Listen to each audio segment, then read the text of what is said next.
¿Qué tal familia? ¿Cómo estamos? Bueno, la semanita pasada, ya sabéis que estoy subiendo un vídeo a la semana.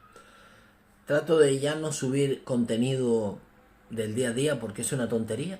Es una tontería en España, ya es un disparate.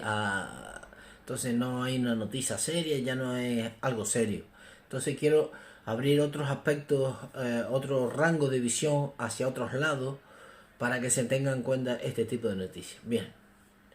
La semana pasada hemos visto cómo que el régimen cubano obligaba a una presa a abortar en contra de su voluntad y ahora vemos también en Cuba, también del aborto, que es tan fácil como sacarse una muela en Cuba. Abortar es tan fácil como sacarse una muela.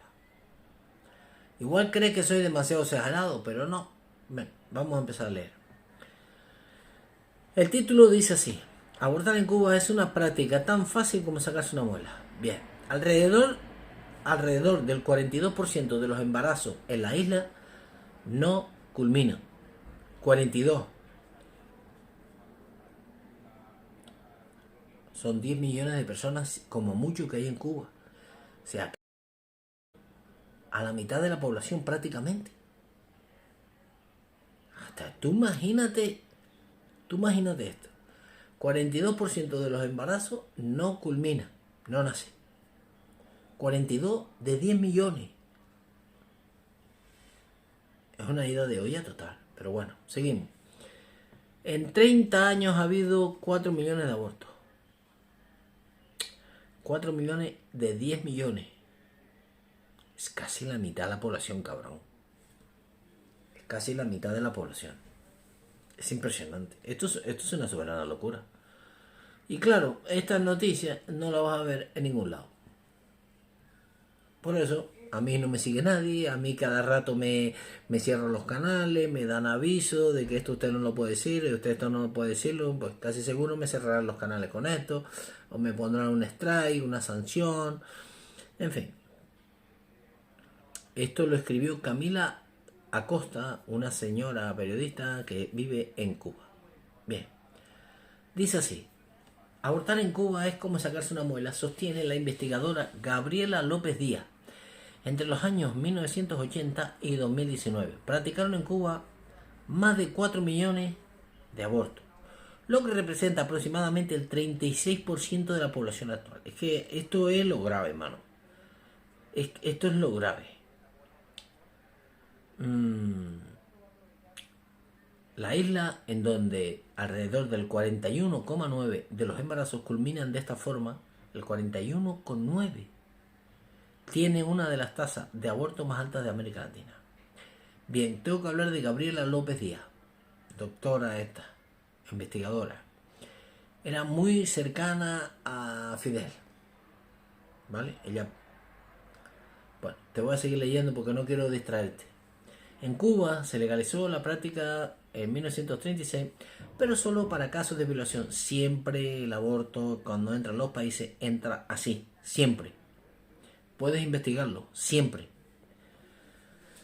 Siempre es por el caso del aborto, por si hay los tres tipos de factores siempre. Por el aborto, por si la madre corre peligro, por si el feto viene con malformación genética, por si fue una violación. Siempre son estos tres tipos. Y luego te viene todo lo de atrás para adelante. Pero solo para casos de violación o el supuesto del embarazo causara problemas de salud a la gestante. Siempre son los tres mismos casos. No fue hasta el 61, cuando gobernaba Fidel Castro, puntualizo yo, cuando se despenalizó. No tiene pena. No está legislado, pero no existe una norma al respecto y 4 años más tarde se comenzó a practicar dentro del Sistema Nacional de Salud, o sea, en los hospitales y de manera gratuita. Cuba se convirtió así en el primer país del continente en despenalizar el aborto. En declaraciones al periódico que yo estoy leyendo, Mayra Rodríguez, subdirectora del Centro Nacional de Educación Sexual, CENESEX, afirmó que el aborto es un logro social que no se puede perder. Mira, que tú me digas a mí que el aborto es un logro social, es como si me dijeses que la esclavitud fue un logro social. Yo espero que dentro de no mucho tiempo,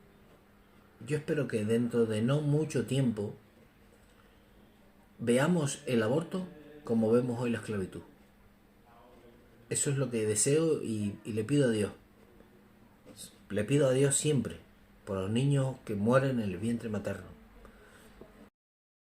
Un inocente. Seguimos. Tras la Revolución Cubana, la mujer tuvo la oportunidad de incorporarse socialmente y tener un desarrollo profesional pleno. Por lo tanto, ella decide en qué momento tener un hijo. Bueno, no es así. Bueno, te voy a hablar de un fármaco. A lo mejor habrá palabras que no te podré decir porque me censurarían a mí.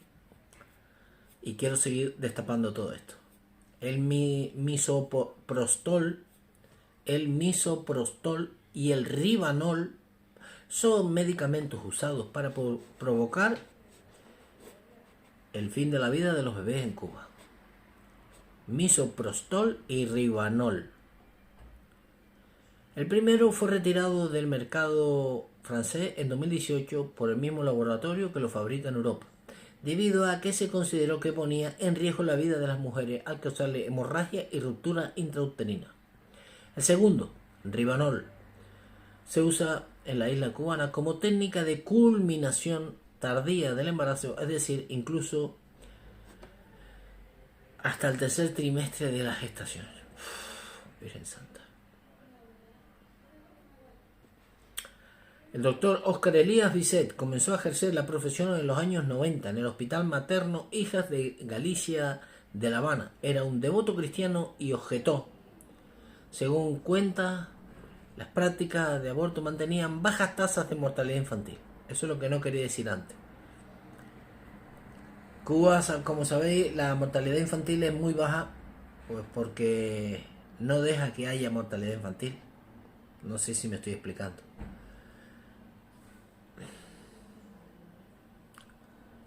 Si tú dejas que la vida siga, por las condiciones de La Habana, de Cuba, condiciones médicas, sanitarias, de comida, el niño pierde su vida. Si te ahorras esa vida que perdiste, baja el índice de mortalidad infantil. Es que no lo puedo decir claramente porque me van a censurar, eso está claro. Y bueno, estoy casi segurísimo que este vídeo me lo censurarán, no lo sé, pero bueno. Bajas tasas de mortalidad infantil al presionar a las mujeres con supuestos embarazos problemáticos. Te están diciendo que el embarazo que tú tienes es problemático y no lo es. Para que interrumpieran, mira qué palabra más bonita, interrumpieran en vez de decir la verdad. A menudo justo antes del parto, para bajar la tasa de mortalidad. En una conferencia de prensa, yo tengo un peso aquí en el pecho que es increíble. Estas cosas a mí no me gusta contarlas ni leerlas porque me hace mucho daño, psicológicamente me hace mucho daño. Los dejaban morir. En una conferencia de prensa en 2016, el médico objetor Bisset ya denunció el otro método de ribanol en Cuba. Realizan los abortos a escondidas en hospital. Escondida en el hospital, truncando la legalidad, puesto que el aborto se permite hasta las 14 semanas de gestación. Pero cuando estudias los casos de esos abortos te das cuenta de que los niños estaban sanos y que las madres no tenían ningún problema. Aseguró el activista por los derechos humanos. Comentó también que lo supo por un médico amigo suyo que hacía ultrasonido en el hospital. Me dijo que lo habían obligado a no curar a un niño nacido con el método de ribanol, es decir, lo dejaba, pero escondía los datos.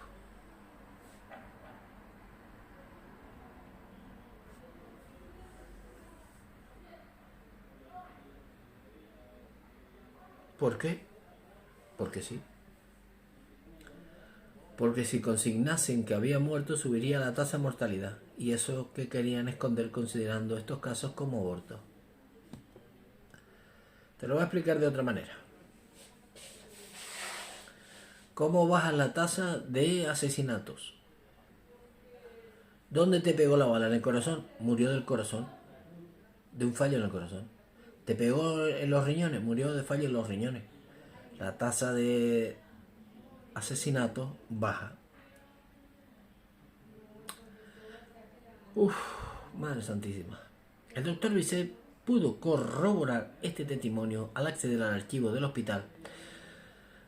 Hice la investigación y estudié alrededor de 30 casos con este tipo de aborto. En 9 de estos casos nacieron vivos. Así que busqué la dirección de las mujeres para saber qué había pasado. Al visitarla, Bisset comprobó que lo que estaba sucediendo y aún fue más allá de sus averiguaciones. En uno de los casos, por ejemplo, cuando el niño nació, estaba vivo, pero le dijeron a la madre que no fue así. Que el bebé se movía por un problema neurológico y en realidad estaba muerto. Ella me dijo que fue traumático. Después se enteró de que el niño había nacido vivo y que lo habían envuelto en un papel de cartucho hasta que murió. Otro caso es el de una mujer que parió al niño vivo y lo supo porque éste gritó.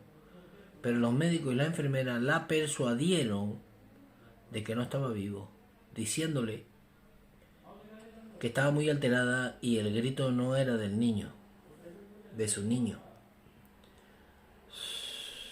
El pequeño lo dejaron en un lugar aparte, le cortaron el cordón umbilical y lo dejaron desangrarse hasta... Un tercer caso, el de una mujer que vio cómo su hijo se movía, también le dijeron que estaba muerto y que este movimiento era normal, pero ella vio cómo lo introdujeron en un cubo con agua.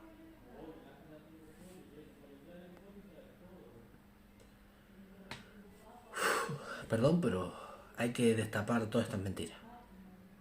Con las pruebas documentales y los testimonios en 1998, Bisset publicó un informe en el que se denunciaba el sistema de salud cubano. Se lo entregó a la Fiscalía General de la República de Cuba y al Consejo de Estado. La respuesta de las autoridades fue despojarlo de su licencia médica y expulsar a su esposa de su trabajo como enfermera, además de torturarlo y condenarlo a 3 años de privación de libertad en 1999. Y por supuesto, delito de desórdenes públicos, rememora para este periódico, fue calificado como preso político por Amnistía Internacional. Imagínate tú esto. O sea, le lleva las pruebas y le dicen, usted está... Varios estudios que ya han visto la luz demostraron que en Cuba los fetos han sido utilizados en experimentos científicos. Hasta aquí es donde quería venir. Al frente de esos trabajos estuvo la doctora Hilda Molina. Esta es la que tenía amistad con Fidel. Directora del Centro Internacional de Restauración Neurológica de Cuba. Desde su exilio en Argentina, la doctora explicó que los funcionarios del gobierno la alentaron a trasplantar tejido cerebral de fetos, aún tibios, a pacientes extranjeras adineradas, enfermas de Parkinson. Una práctica que ella consideraba poco ética porque a muchas de las mujeres cubanas que habían sometido a abortos financiados por el Estado no se les dijo que sus fetos habían sido disecados para trasplante. La neurocirujana calificó estos experimentos como muy lucrativos y realizados vergonzosamente sin humanidad. Las cosas hay que sacarlas a la luz. Solo la oscuridad dura hasta que la luz sale a flote. No hay más nada. A su vez, María Guarlao, directora ejecutiva del Archivo de Cuba, conocido como Cuba Archive, explicó a este periódico cómo varios científicos y profesionales de la medicina han denunciado estas prácticas como poco éticas, mediante las cuales las mujeres consideradas con embarazo de alto riesgo son sistemáticamente presionadas o manipuladas para abortar con el fin de que sus fetos puedan ser utilizados en experimentos y trasplantes sin su consentimiento.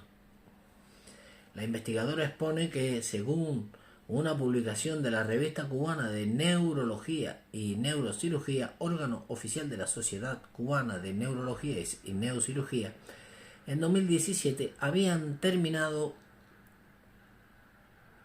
estos experimentos debido a sus malos resultados.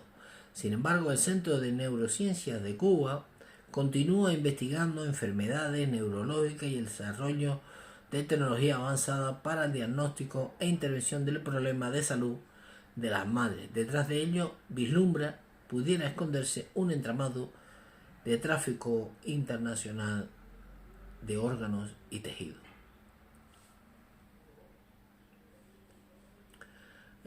Pido disculpas porque sé que esto es bastante complicado, bastante duro, pero pienso que las cosas hay que decirlas porque sé que es muy difícil, muy duro y todo lo que queráis. Aunque Werlau reconoce que seguir el rastro de este negocio es una tarea muy difícil, ya que en Cuba no reporta ninguna de estas estadísticas. Existen, añade, varias denuncias de posible tráfico de órganos y existen al menos 2 sitios web que ofrecen turismo de trasplante en la isla, los que despiertan las dudas sobre la procedencia de los órganos. En los últimos años, varios científicos cubanos han confirmado que recolectan tejidos neurológicos y células madre en fetos y córneas. Estamos investigando la exportación de material corporal, culmina la especialista, que sí figura en las estadísticas mundiales de intercambio comercial de Cuba. De constatarse su origen humano, se consideraría trata de personas. El comunismo y la trata de personas, eso va de la mano. Seguimos. El testimonio del doctor Abel Arencibia.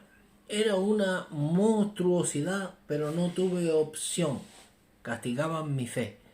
El doctor Arencibia narra al periódico que estoy leyendo su experiencia como objetor de conciencia cuando cursaba la especialidad de ginecología y obstetricia entre los años 92 y 94 y los peajes que tuvo que pagar para hacerlo. Los peajes que tuvo que pagar para hacerlo. Es decir, las veces que tuvo que hacer eso en contra de su voluntad. Pues tío, eso sí que es complicado siendo católico, siendo este señor católico, que tuvo que pagarlo. Lo que debieron ser 3 meses se convirtieron en casi 3 años. Mientras mis compañeros hacían rotaciones cortas, tuve que hacerme cargo de la consulta del control de los embarazos, donde se clasificaba a las mujeres por edad gestacional para decidir qué método abortivo aplicaba. Creo que fue una forma de castigo por mi fe católica. El profesor principal me dijo que eso era parte de la formación y que de no hacerlo no podría graduarme, así que no tuve opción. Lamenta. Para mí fue muy difícil, continúan contando. Siempre tuve claro que era un asesinato. Se veían partes de niños, manos, piernas, cabecitas, era horrible. Más de una vez vi cómo dejaban al feto expuesto a la temperatura del quirófano sin cubrirlo y les inyectaba alguna sustancia para que dejaran de vivir. Terrible, una monstruosidad. Cuenta además que debido a que formaba parte de esas prácticas, no pudo realizar la confirmación en su religiosidad. Me ayudó a soportar todo aquello un amigo sacerdote. Él me dijo, Dios entendía que estaba bajo ecuación. Muy complicado, muy complicado. En su tesis de graduación, Arencibia expuso el cambio en las causas por las que las mujeres recurrían a la interrupción tardía del embarazo. Estos son estupideces como interrupción. No, no es una interrupción, está claro lo que es. Interrupción tardía del embarazo. Tardía. Ya.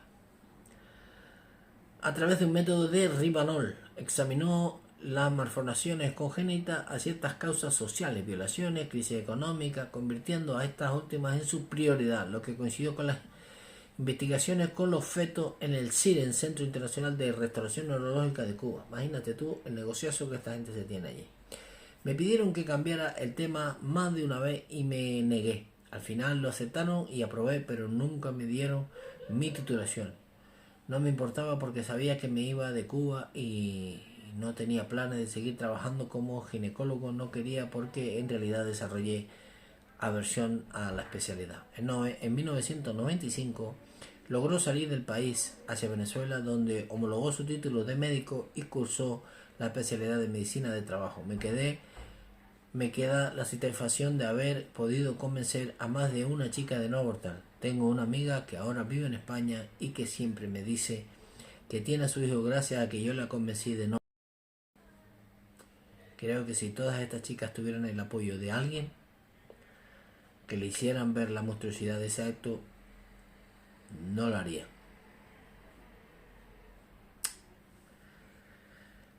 Son temas muy duros, muy difíciles, pero hay que tocarlos.